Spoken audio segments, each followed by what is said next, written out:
E aí, amiguinhos do Astral, Tato Ferrari falando aqui, vamos a mais um relato, dessa vez de amparo espiritual. Pois é, falando aqui diretamente do escritório, né, como vocês podem ver, muito bem decorado, muito bem arranjado. E vamos falar, né, dessas questões de amparo. Quando a gente dorme, a gente sai do nosso corpo, muitas vezes a gente pode estar fazendo o quê? Trabalhos espirituais aí fora do corpo, ajudando pessoas. Mas dessa vez eu não ajudei ninguém não, só tive o privilégio de andar ao lado de um guia, de um mentor muito simpático, que me deu algumas dicas básicas e que me levou aí para passear, e foi um passeio muito legal, muito instrutivo. Vamos ao relato.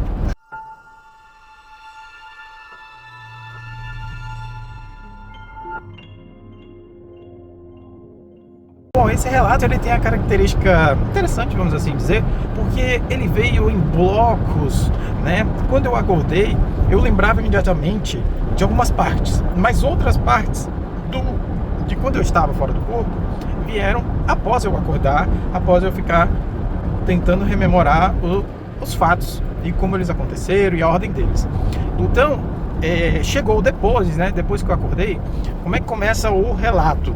Começa assim: eu estava lá numa espécie de aeroporto, e aí é muito interessante porque eu gravei um vídeo recente falando sobre aviões, aeroporto, e que geralmente quando a gente está num lugar como esse, que a gente confunde com avião, com aeroporto, né, com uma estação de embarque, seja assim, vamos dizer assim, é muito provável que a gente esteja fora do nosso corpício, pois é, físico. Então lá estava eu mais uma vez numa espécie de estação, prestes a embarcar, que me lembrava muito um aeroporto, né? E eu olhava para longe e via aquelas aeronaves assim, e eu ainda não estava muito lúcido, estava associando elas com aviões, pensando, nossa, quantos aviões, quanto movimento para lá e para cá, chega um, vai outro, igual num aeroporto super movimentado, né? Pois é, mas aí veio a diferença. Quando eu olhei para perto, ali de onde nós estávamos, né, eu já estava com um rapaz que me acompanhava, que estava ali do meu lado o tempo inteiro. E aí eu olhei assim, sabe quando você vai olhar para ver o seu avião, se ele já chegou lá no cantinho dele para a gente embarcar? Estava procurando o meu, quando eu olhei direito, que começou a abrir mais a minha lucidez, eu vi que não era um avião. Rapaz, a lucidez foi abrindo assim, e eu comecei a ver que era uma espécie, ele era cônico, né, como um avião, mas não tinha asas. E aí o que me chamou muita atenção foi o fato de que ele estava azul, neon, assim, não neon, era um azul, um índigo, não sei se é bem um índigo, um anil, né? Um azul muito forte, bem brilhante, assim, bem interessante, né? É uma cor muito viva, muito brilhante. E as cores no astral tem isso, gente, é muito engraçado. Quando a gente abre a lucidez e percebe que está fora do corpo, a gente passa a captar as cores de forma real, ou seja, a gente não está mais dentro daquele processo de sonho, de ficar viajando na maionese. Aí que a gente vai ver as cores, né, são muito ricas, principalmente, claro, se a gente estiver numa dimensão espiritual um pouquinho mais elevada, né? Se você estiver numa dimensão mais baixa, obviamente que as cores não vão ser tão brilhantes, isso é super natural, e é assim que e eu achei muito interessante. Eu falei, nossa, e começou a despertar, né, a lucidez, que eu achei incrível. E foi aí porque, gente, acontece o seguinte, como a gente vai habituando a nossa mente para perceber também que a gente está fora do corpo? Olha, a gente sempre tem que estar observando aquilo que está fora do padrão, fora do cotidiano. Me diz você, se você estivesse no aeroporto, vendo aviões, vendo movimentação de aeroporto, dentro, as coisas lá fora, de repente você olha ali no lugar onde você vai embarcar, parado, que lá fora tem um negócio mega moderno, mega diferente, que não parece, né? Um avião não tem asas. O que você iria pensar se você do nada visse um negócio desse? Aqui, no físico, o que você iria pensar? Será que você ia pensar, nossa, o que está acontecendo? O que é isso? Isso é o quê? Isso é um ônibus que voa? Isso é um troço cônico, brilhante, que botaram ali para fazer o quê? Uma propaganda? Marketing? O que é? Ou você ia se ligar, né, de perceber que aquilo ali está muito fora do normal, né, e ia começar a pensar que está fora do corpo. Esse é o grande lance, porque quando alguma coisa muito extraordinária acontece, ou quando algo muito fora do normal acontece, eu sempre tenho o hábito de me questionar se eu estou fora do corpo, ou se eu estou no corpo físico, ou se eu estou onde eu estou, o que estou fazendo, como é que as coisas estão acontecendo ao meu redor, de onde eu vim, para onde eu estou indo, né? E aí, depois de perceber bem que eu não estava, né, no físico, foi passando algum tempo ali, essa pessoa que estava comigo conversou algumas coisas e eu não consegui me lembrar o que ela conversou comigo naquele momento, né, que eu estava lá com ela na parte do pseudo avião azul, que não era avião, obviamente. Aí a lucidez foi caindo e é justamente por isso que eu não consigo lembrar da conversa. A lucidez caindo, já começa aquele processo onírico de sonhos, e aí você começa a embananar tudo, embaralhar, e já era. Bom, aí corta o filme, né? Porque daí, meu irmão, você vai saber Deus o que aconteceu. Depois, quando o filme volta, que a lucidez volta, eu já tô dentro da aeronave. Nós já estamos muito alto, e eu tô vendo como vendo de um avião, cidade passando, lá embaixo, um monte de coisa e tal. Mas também, assim, uma cidade normal, mas não normal. Tinha coisas que eu olhava e pensava, nossa, mas o que será que é aquilo? Sabe quando você olha de cima de um mapa ou de cima de um avião pela janelinha e você vai identificando, né? Casa, prédio, rua, carro, mato, árvore, mas de repente passava umas coisas que eu não sabia o que era. Pois é, esse tipo de situação. Fui percebendo que tinha coisas que eu não sabia dizer o que era.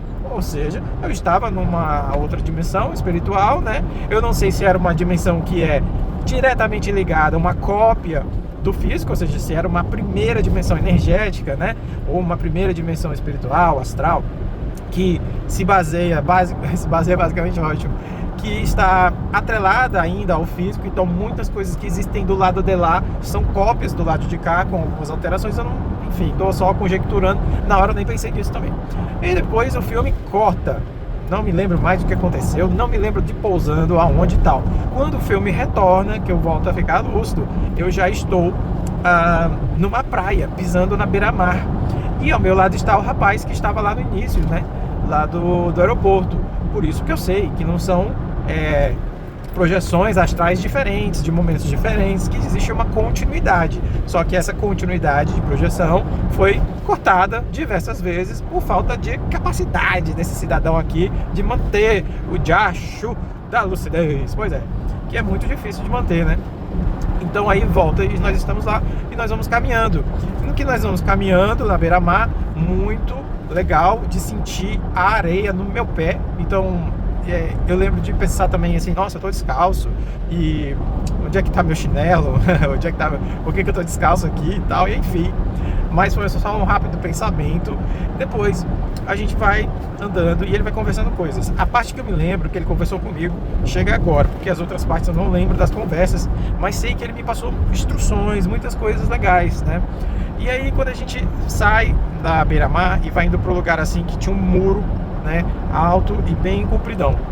Colado nesse muro, quando eu tava passando na praia, tinha, claro, consciências, espíritos transeuntes ali, que estavam ali, ou parados, ou sentados, ou passando para um lado, passando para o outro. Chegando lá então nesse muro, tinha um cara que quando eu bati o olho, eu pensei, meu Deus, como se fosse um mendigo astral, né? Igual ali muitos que a gente vê por aí nas cidades. Imediatamente eu percebi que eu não estava numa região alta mais, né, do astral. Já estava numa região de umbral um pouco mais densa, mais pesada, né, onde tinham consciências espirituais que não estavam tão bem harmonizadas, né, que estavam em algum tipo de sofrimento ali. Mas também não era um inferno, não era uma coisa assim, gente, uma cidade normal, tipo São Paulo. Você tá assim, você vê um mendigo ali e beleza, vai dizer eu tô no inferno, né? Aquele rapaz pode ser que esteja no inferno, né, vivendo aquele inferno dele ali, infelizmente. Mas vamos voltar para o universo espiritual, para o mundo espiritual, onde também tinha uma consciência sofrendo ali. E quando eu bati o olho, achei assim já, quase que eu assustei, quis assustar, mas me segurei. Sabe quando você vê uma cena forte? Ele estava sem as pernas, então ele estava só com o cotoquinho da coxa, não era nem a metade das coxas, era assim, sabe, um pouquinho menos da metade da coxa. Nossa, gente, que aflição. E sentado, escorado no muro, né? Senti aquela empatia assim, eu quase que senti a dor daquele cara, sabe? Não que eu seja exatamente assim no físico, né? Às vezes a gente até ignora, né? Infelizmente a gente passa, vê o mendigo, ignora e tal. Mas estando lá, estando em corpo astral, corpo espiritual, a gente passa a sentir as coisas com mais força, né? Tudo que é sentimento, a gente sente muito mais forte. Então bateu aquela agonia, aquele sustão de ver aquele rapaz sem as pernas, só com o cotoquinho. E foi bem difícil de ver aquela cena, porque as pernas não estavam bem cicatrizadas, tava aquela coisa tenebrosa, sabe? Bem ruinzinho de ver mesmo assim. Enfim. Aí, nessa hora, antes de nos aproximar, o mentor, o guia espiritual, colocou a mão dele no meu ombro, né? Assim, e disse: olha, aqui a gente tem que respeitar todas as pessoas. Começou a dar essas dicas básicas, né? A gente ajuda elas, né? Com muito respeito. A gente trata todo mundo aqui como se fosse nós mesmos. Então foi essa mensagem básica e vamos dizer até que clássica, assim, né? Então, depois disso, ele me chamou, né? Me atraiu para perto dele, nós fomos indo e ele queria me levar para chegar perto, né, daquele rapaz que estava sem as pernas. Chegando lá, ele muito atenciosamente, né? Pegou na mão dele, fez umas coisas lá, eu não me lembro exatamente o que. Também conversou, eu também não consigo lembrar o que ele conversou, porque eu fiquei um pouquinho mais afastado. Ele conversou bem baixinho com ele, tratou respeitosamente, muito bem, né? E aí o que eu me lembro bem, ele viu que tinha um cobertorzinho marrom, meio marronzinho assim, e o cobertor tava mais ao lado, assim, um pouquinho longe do cara. O cara não alcançava o cobertor. Ele pegou o cobertor e cobriu o cara, assim, sabe, da barriga para baixo, com as perninhas, assim, né? Conversou mais alguma coisa com o cara, né, e tal, e voltou, né? Voltou com aquela cara, voltou assim, sério, né? E continuamos a nossa jornada ali, né, diante daquele muro e tal, fomos andando. E aí ele foi conversando coisas comigo que eu já não consigo mais trazer, e a única informação que eu trouxe foi essa mensagem, né, desse amparador dizendo que trata todas as pessoas ali daquela dimensão com muito respeito, com muito carinho, e que estão ali para ajudar os verdadeiros heróis ali daquela dimensão astral, que tive a oportunidade de primeiro andar num veículo ali astral, que era aquele trem, aquele troço azul ali, né, que eu pensava ser um avião, mas não era. E aí também tive essa oportunidade de andar um pouquinho com ele, dele me dar essas dicas, e ele sempre muito sorridente, carismático, sabe? Antes, né, ali de passar pelo rapaz, né, ele sempre muito solícito, assim, de uma gentileza, gente, sério, não tem ideia do prazer que é de andar, só de andar do lado desses caras, assim. Eu só fiquei ali do ladinho, andando com esses caras e com esse cara, e foi maravilhoso. Tá bom? Então, gratidão pela atenção até aqui. Esse foi um relato bem rapidinho de uma viagem na qual começou com a pegada de um transporte no astral e a ida até um ponto, né, que ele iria fazer ali alguns amparos e algumas ajudas, e de certo que ele me levou para tentar, né, tentar acompanhar um pouquinho do trabalho dele. Então, gratidão, muito obrigado. Até logo.